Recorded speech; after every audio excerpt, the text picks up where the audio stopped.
ମୁଁ ସ୍ମିତା स्वागत करुच्ची learn in 5 line channel को। एही चैनल ले आमे महापुरुषଙ୍କ जीवनी विषय जानती टिके पादे आगु को बढ़िबा आ जानिबा ओडिसार इतिहास। तो जानिबा आज कोन रहिछि टॉपिक उत्कलमणि पंडित गोपबंधु दास को अवदान विषय रे आजिर वीडियो रे कथा हबा। उत्कलमणि अर्थ ओडिसार मणि।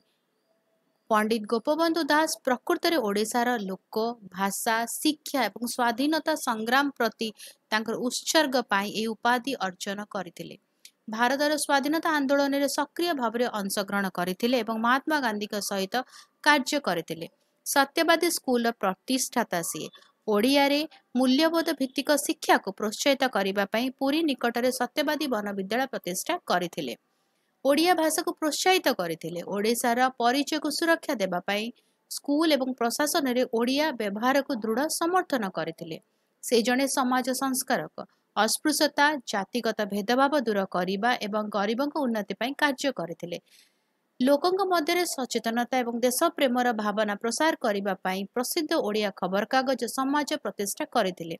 निस्वार्थपर सेवा बन्या दुर्भिक्ष एवं हईजा प्रकोप समय लोकों को साहाय्य करथिले। एपरिकी निज परिवार आवश्यकता को बलिदान देथिले। साहित्यिक अवदान देश प्रेम एवं मानविक मूल्यबोध रे परिपूर्ण प्रबंध कविता एवं भाषण लिखिथिले। ओडिशार एककीकरण पई कार्य करथिले। ब्रिटिश शासन समय रे ओडिया भाषाभाषी अंचल गुड़ी को गोटे राज्य अधीन रे आनिबारे साहाय्य करथिले। साधारण लोक छात्र एवं श्रमिकों अधिकार पई लड़िथिले। युवक मान को प्रेरणा देथिले। तांकर त्याग सरलता एवं सच्चोटता तार जीवन आज मध्य युवपीढ़ी को प्रेरणा दिए। वीडियोटी केमती लगिला मते कमेंट करके जणेबो। जदि भलो लागिला वीडियो टिके लाइक कर दो, वीडियो को शेयर करो, चैनल को सब्सक्राइब करी बेल आइकन प्रेस करी ऑल नोटिफिकेशन को ऑन रखिता। रहुची देखा आगामी वीडियो रे। नमस्कार।